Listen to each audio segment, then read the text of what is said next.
நம்ம இந்த வீடியோவில் உங்கள் பர்சன் வந்து எப்போ ரீகன்சிலேஷனுக்கு வருவாங்க அப்படின்னு பார்க்கலாம். பைல் செலெக்ஷன் தான். பைல் நம்பர் 1 and 2 and 3 நல்ல கண்ணு மூடி உங்கள் பர்சனை மனசில் நினச்சிட்டு உங்கள் இன்ட்யூஷன் வந்து எந்த பைல் செலக்ட் பண்ண சொல்லுதோ அந்த பைல் சூஸ் பண்ணுங்கள்.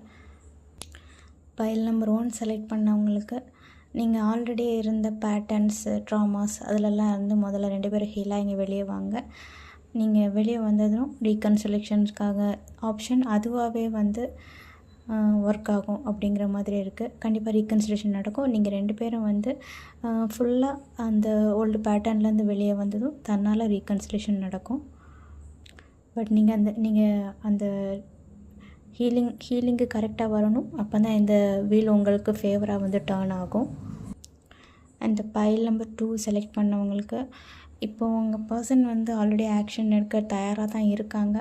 பட்டு இருந்தாலும் வந்து இந்த டைமில் அவசரமாக முடிவு எடுக்கிறது அவங்களுக்கு சரியாக இருக்குமா அப்படிங்கிற இன்னொரு கன்ஃபியூஷனும் இருக்குது. ஸோ பைல் நம்பர் 2 வந்து ஆக்ஷன் எடுக்க தயாராக இருந்தாலும் இதுக்கு வந்து கொஞ்சம் டைம் ஆகும்.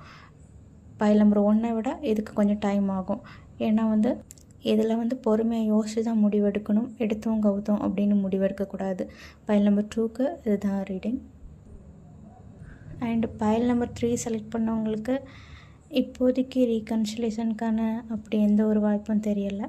பட் நீங்கள் வந்து ஃபஸ்ட்டு அந்த ஐசோலேஷன் பீரியட்லேருந்து நீங்கள் ஃபஸ்ட்டு வெளியே வாங்க. உங்களை ஃபஸ்ட்டு ஹாப்பியாக வச்சுக்கோங்க.